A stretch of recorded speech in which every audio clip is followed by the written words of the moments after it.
now I'm getting to crucifixion. See, crucifixion in the modern Rome, America, is the modern Roman Empire. You keep looking back to ancient Rome. Ancient Rome is gone.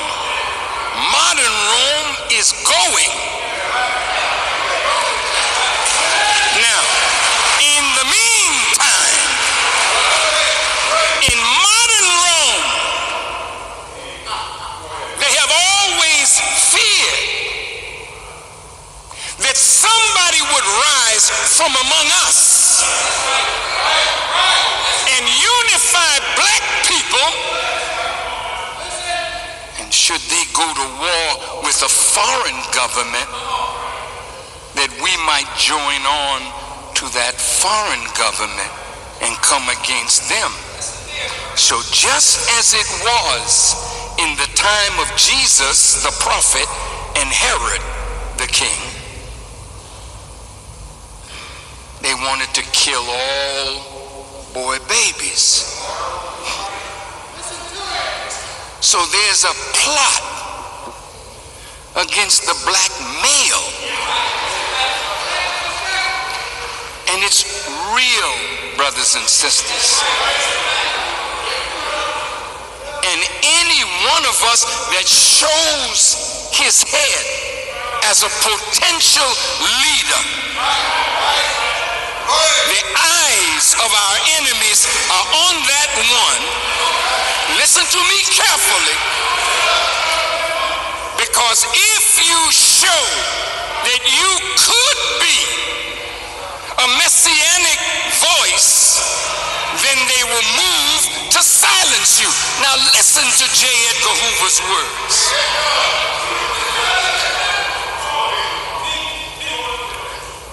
J. Edgar Hoover's counterintelligence program was to prevent the coalition of black nationalist groups.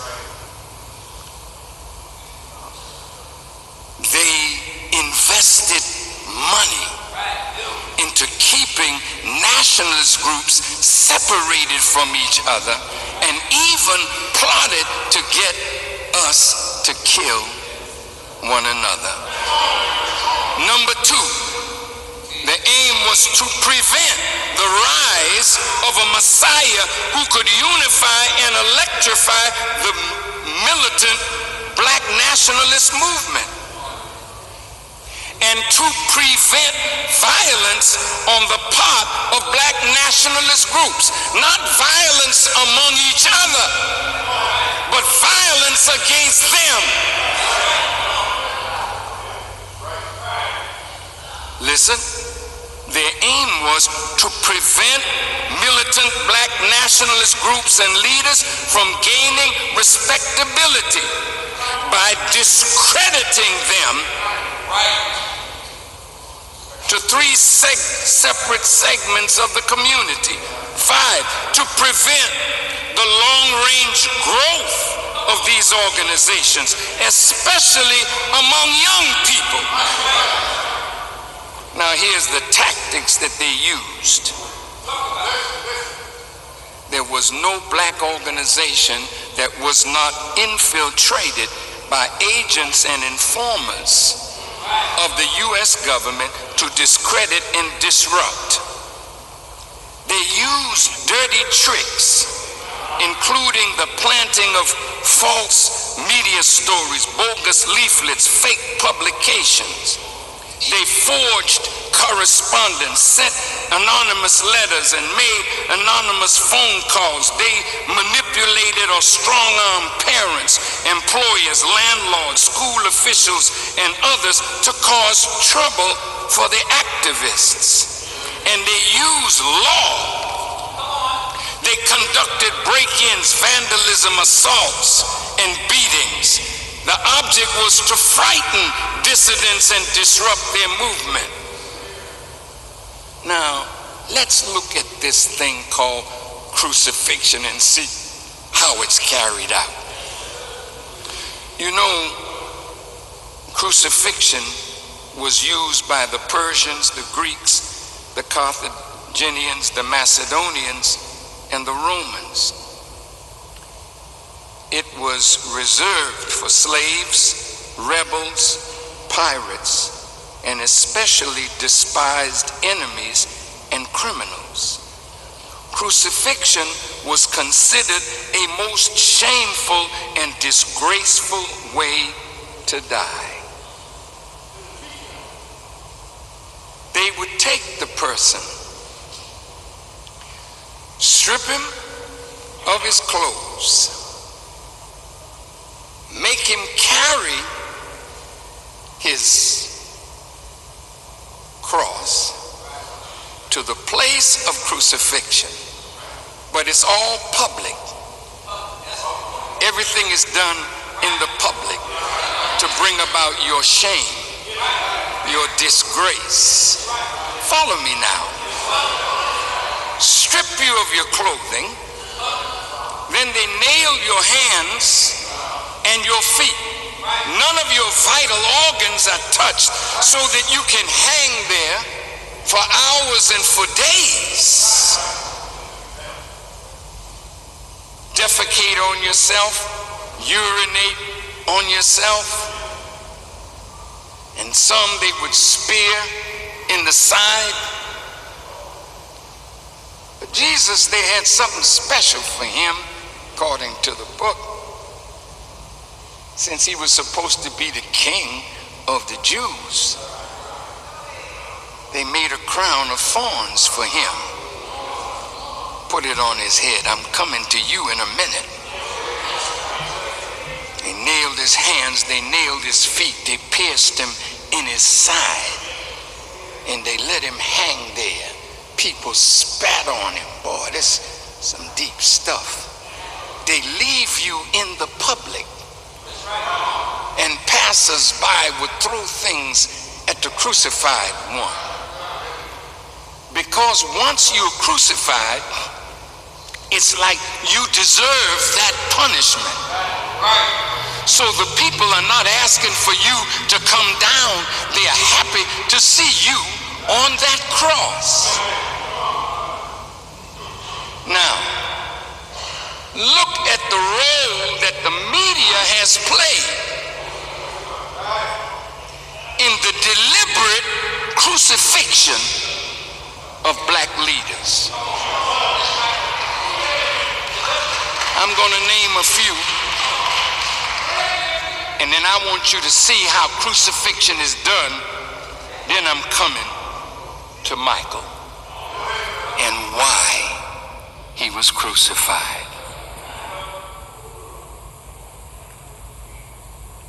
Denmark VC.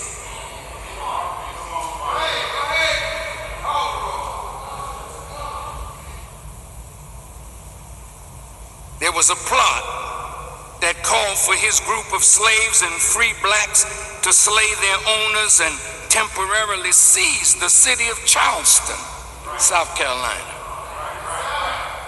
They planned to sail to Haiti to escape retaliation because they were impressed with the revolution that took place in Haiti with Toussaint Louverture and Dessalines.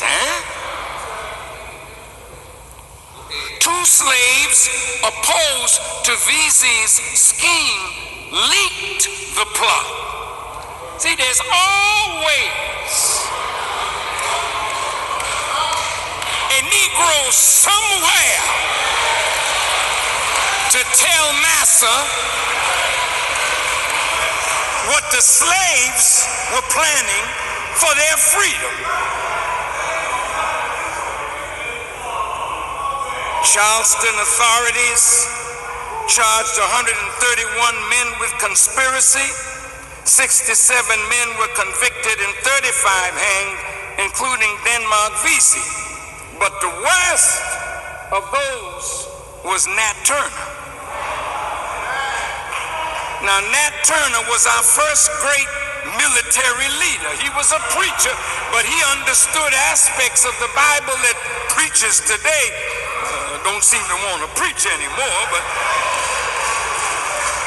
his 1831 insurgency in Virginia numbered more than 70 enslaved and free blacks.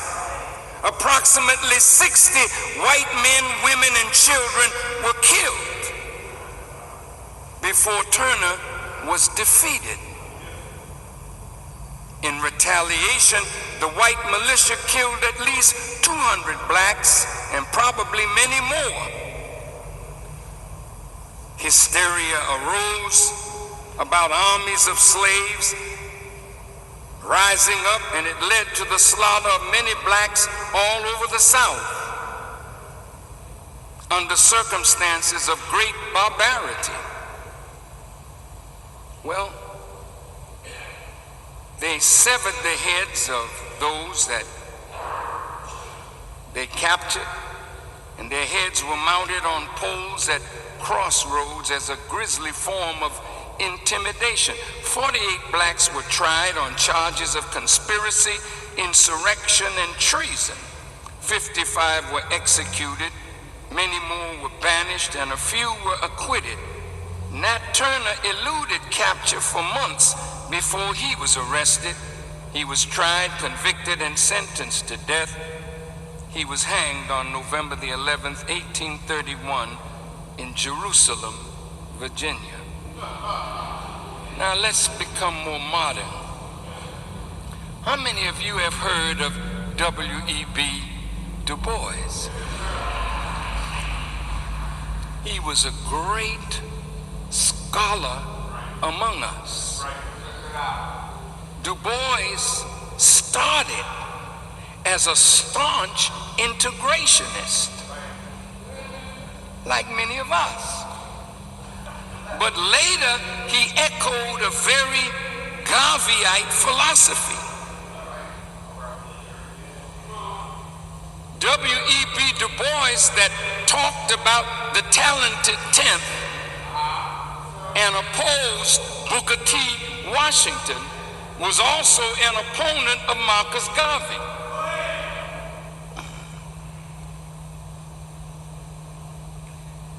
He talked about large numbers of American Negroes who in all essential particulars conceived themselves as belonging to the white race.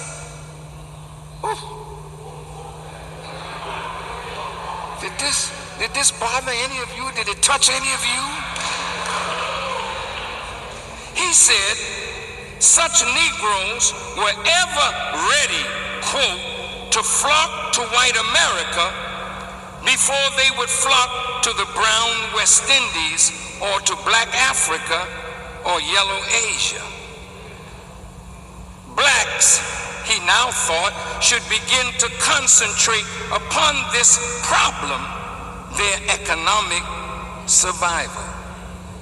You know, Du Bois was one of the founders of the NAACP, but the NAACP in its original founding, it was to fight for civil rights, but not economic power among black people.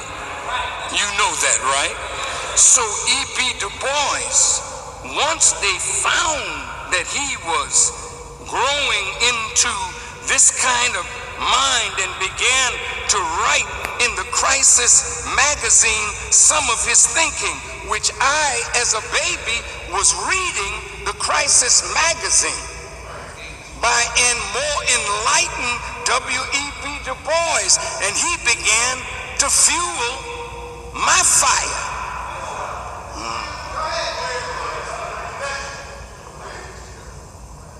Then the whites in the NAACP questioned his emotional stability and his capacity for cooperation.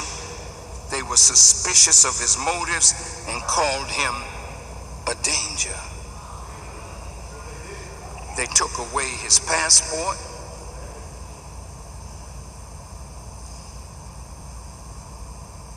and they literally made black people begin to look at W.E.B. Du Bois with a negative view. W.E.B. Du Bois today is admired by any of us with an ounce of intelligence. When you read this man's growth and development, Garvey died in London. E.B. Du Bois died in Africa, and his body is interred in Ghana. He died developing the history of Africa and African civilization so that our children would read of themselves not as slaves on some master's plantation, but see the greatness of yourself. And because he